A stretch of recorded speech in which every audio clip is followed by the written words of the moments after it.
السلام عليكم ورحمة الله. عدنا والعود أحمد. يعني خلي بالك من الجو الأيام دي، عشان خاطر الشبورة اللي موجودة في الجو دي والتراب اللي معلق فيه، اللي هي منع عن البرد والمطر ينزل، سيئة جدا للناس اللي عندهم حساسية في صدرهم أو اللي عندهم حساسية في الجيوب الأنفية. أنا رحت للدكتور مرتين والله، ولسه الدور مكمل معايا أهو، يعني مش هتخف منه بالسهل غير لما الجو يتغير يعني. فخلي بالك بقى في الجو دوت مع أدويتك بخاختك، سوائل سخنة. الصحة هي أهم حاجة، أهم من الفلوس يعني، على فكرة يعني. احنا بنتعب ونشقى في حياتنا كلها، بس يعني الفلوس ما تحطهاش نمرة واحد في حياتك أبدا يعني.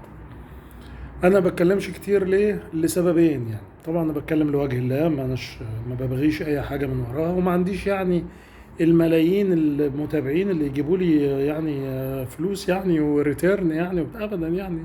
هي كلها تسالي، بس تسالي مفيدة. إذا ما كانتش مفيدة مش هعملها يعني، لعيالي لأهلي لناسي لبلدي، للي يسمع يعني واللي مهتم يعني إنه يستفيد. ما بتكلمش ليه كمان نمرة اتنين يعني، لأنه ناس كتيرة جدا بترغي. يعني بقعد أتابع كده مثلا، الشغل ما هوش كتير قوي الايام دي يعني، فعندنا وقت كلنا. ما حدش يقول لك اصل الشغل واخد وقت قوي، وابدا ابدا. يمكن بس الجماعه الكبار اللي نشأوا ايام مبارك، اللي عملوا بيزنس ايام مبارك يعني، فالبيزنس بتاعهم لسه ماشي، والدوله سايباهم عمالين يرمحوا ويحاولوا يغلوا الاسعار ويستغلوا السنتين اللي فاتوا دول اللي مليانين. اسوأ سنتين شفناهم من ساعه 12 و13، اسوأهم 24 و25. الحكومه ليها يد فيهم برفع الدولار، والباقي تجار. تجار مبارك والاخوان، ما هو الاثنين كانوا اصحاب وحبايب. وانا في الكليه كان مبارك بيسمح خالص الاخوان يبقوا موجودين ويعملوا كل حاجه ويقعدوا معانا ويكلمونا، وانت داخل اتحاد الطلبه ليه؟ طب بتاع. ومن ناحيه تانية يقوموا بتوع امن الدوله تعالى انت قاعد معاهم ليه؟ انت مالك ومال الاخوان يا عم؟ والله انا بتاع اتحاد كوره، اتحاد طلبه، بعمل مسرحيات، بعمل انتاج ادبي. لا لا، ملناش دعوه. بعدها بشويه انت بتحفظ في الجامعه، طب تعالى اصل قصص كده كتيره متشابكه مش عايز ادوشك بيها من التاريخ بتاعنا. مبارك والاخوان اتنين حبايب واتفاقات وصحوبيه وتمام. لسه الى الان رجال اعمال مبارك او الاخوان الاتنين، انا مش ضد حد وما بشتمش في حد يعني، انا بوصف بس. انا بوصف، انت بقى قرر. انت قرر انت مين حلو ومين وحش من تعامله ومن سلوكه. انما انا بوصف لك بس يعني، الاتنين موجودين والاتنين شغالين وفلوسهم بتزيد والدوله سايباهم ومش عارفه تاخد معاهم اكشن يعني. وهم دول اللي بيعملوا مافيات تحالف ان انا ارفع اسعار التليفونات، طب ارفع اسعار البيض. فبدات شويه يعني الدوله تنتبه شويه، ان الله طب ما عامل اجهزه ليه ما ادخل بقى. اتدخل فيها اقعد مع تجار البيض يقلوا شويه، قعدوا معاهم فعلا دكتور مدبول. وهم عارفين الكبار بتوع كل سوق، كل سوق مبارك عامل يعني من ضمن الغباوه بتاعته يعني. كل سوق لا يزيد عن 10 كبار، لا يزيد عن 10، من 5 ل10. هم دول الكبار بتوع البيض مثلا في مصر، بالاسماء معروفين. والدوله المصريه قويه جدا، عارفه بالاسامي عندهم وسجلهم. ترفع السماعه كده بس يكلم يعني، لو حد مسؤول يعني يرفع بس السماعه يكلم المسؤول عنهم في الامن، يقول له اتفضل الملف بتاعه هو كله. تجار الفراخ في مصر 10 مثلا كبار، هم دول. قعدوا معاهم اول امبارح لما الضغط بقى زاد عليهم وكده، قالوا لهم لا ما ترفعوش. تجار اللحوم ومستوردي اللحوم، واغلبهم زي ما انا بقول لك كانوا من الجماعه بتوع رجاله اعمال مبارك، اللي متضايقين جدا دلوقتي ان الدوله بتتنظم وبتخش على شغلهم. فيقوم مطلع لك، يقوم رامي يا عيني اشاعه، ومشغل 3 4 لجان مثلا بالفلوس وراهم. ليه الجيش بيخش على الشغل بتاعنا؟ ليه الدوله؟ انا عمري ما هعترض على ده. انا عمري ما هعترض على جهاز ثروه مصر ولا مستقبل مصر ولا الاجهزه السياديه اللي بتخش دلوقتي في، عمري ما هعترض عليها. من ايام 2011 كنت بكتب على الفيسبوك اقول لك انا جيشاوي. كان في عيال معينه في شركات معينه كده وبتاع، شفتهم يقول لك ده سيساوي بقى. قلت لهم انتوا فاهمين غلط يا جماعه، مفيش حاجه اسمها سيساوي، مفيش حاجه اسمها مباركاوي. حتى كلمه ناصري دي غلط، لانه حمدين وبتاع ما هماش ناصريين. الكلمه اصلا يا اما انا مع الدوله يا اما يمكن كانت تنفع شويه ايام عبد الناصر، كانت تنفع لانه كان كاريزما، وكان الوقت بتاعهم كان ايام الزعامات. في كتب الاداره عندنا ايام الزعامات خلصت خلاص، بقت ايام مؤسسات. يمكن اخر زعيم مثلا محترم ما خدش حقه في المنطقه العربيه السادات الله يرحمه، فانا ساداتي مثلا ماشي. انما ما فيش حاجه بعد كده باسم شخص. في انت مع الدوله وان الدوله تبقى قويه ومنظمه وهي اللي مسيطره، ولا انت مع بقى ايه اي رد. في سهل جدا خالص من ايام 2011، من هوجة 2011، انا مسميها هوجة 2011 زي هوجة عرابي كده. سهل جدا انك تعمل نفسك معارض وتشتم وخلاص. انا شفت ناس وصفحات بالاسم، لو عايز يعني انا جاهز. انا بخافش من حاجه، مفيش على راسي بطحه الحمد لله لحد، ولا حد اشتغل معايا، ولا حد شغلني، ولا حد ما كل دول ما فيش على راسي بطحه لحد. انا اللي كنت بعلمهم، كان بيبقى مدير وانا اللي بعلمه يبيع ازاي ويعمل ايه ويعني ايه اجهزه طبيه ويعني ايه بيزنس فانا مفيش على راسي بطحه. عاوز بالاسامي خدامك، انا جاهز بالاسامي والله، اقول لك بالاسماء يعني. فانا شفت بقى ناس كانوا ابيض خالص قبل لغايه 2010، من 2011 راح قعد 18 يوم في حمايه الجيش ورجع لا ده انا ثورجي، ده انا جامد، وصفحه واكتب واهري، وغلابه يا عيني كتير يسمعوه. وستات بتوع المجتمع المخملي اللي هم كل واحده منهم قاعده ماسكه المج بتاعها في البلكونه وحاطه الزرع قدامها.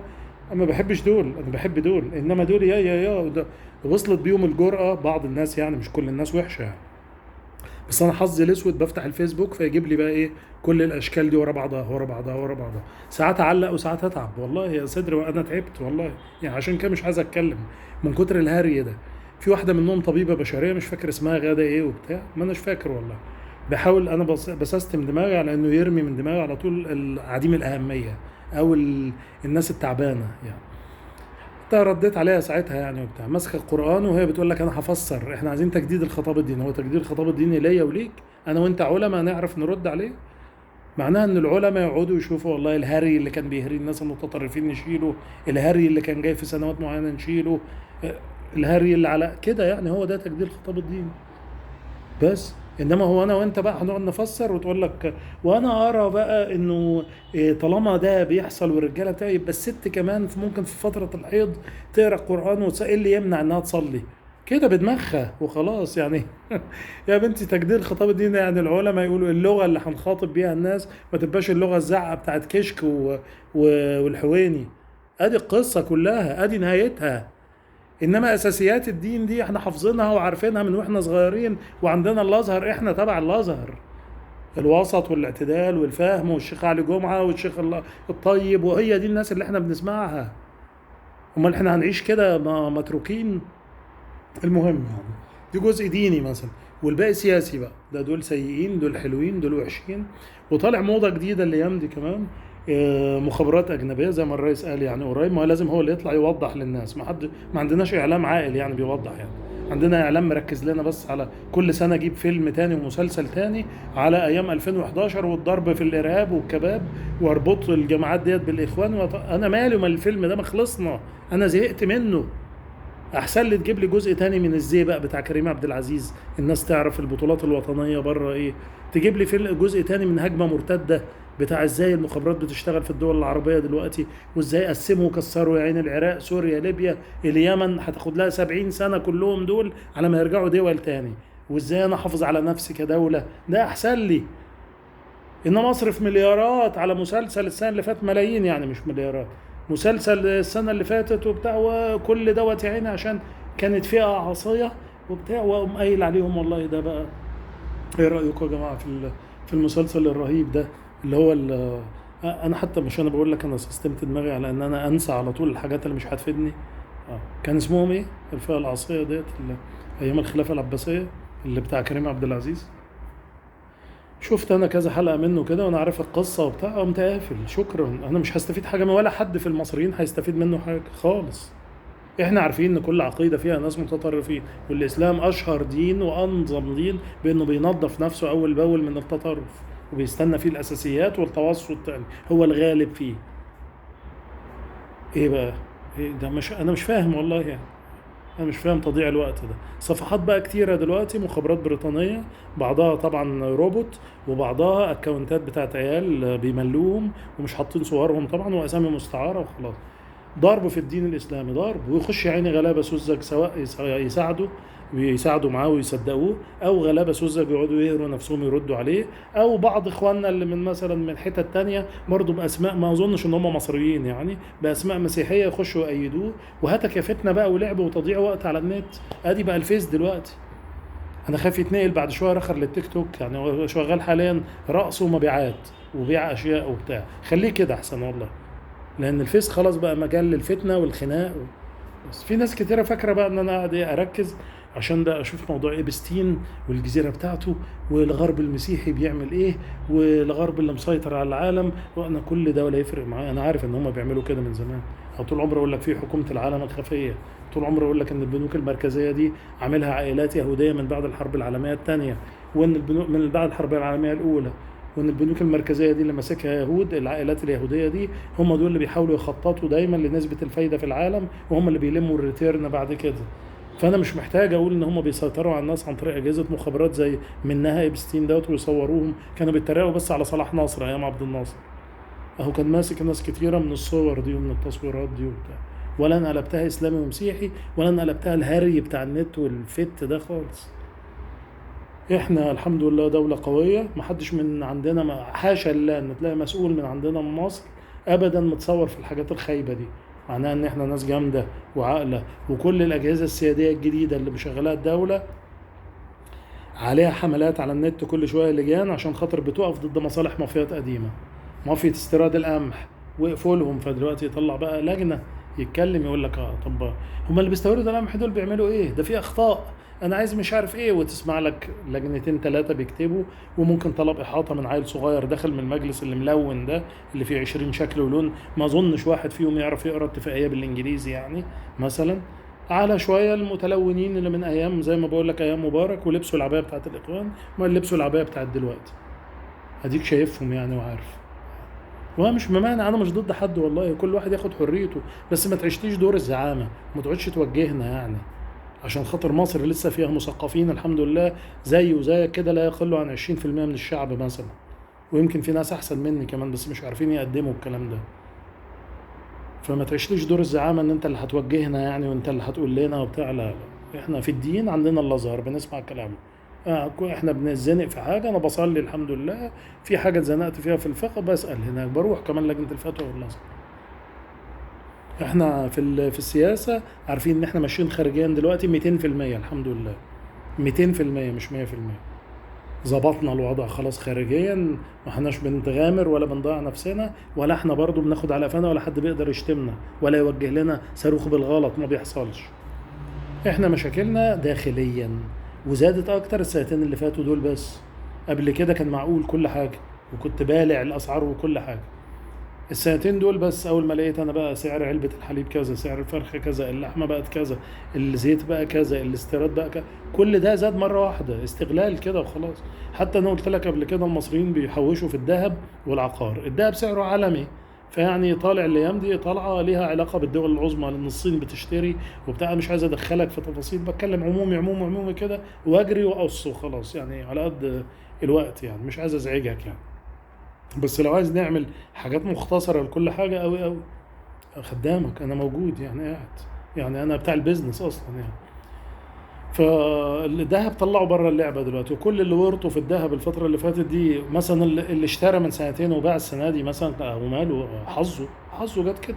ما هم الكبار بيخططوا يبقى لك تناتيف كده تحت، لو تقع في ايدك انت حظك افرح بيها وخلاص، ما تعملش نفسك انت رخر صاحب عقلية فذة وانك كسبت ابن ابدا، ده حظك ورزقك وخلاص.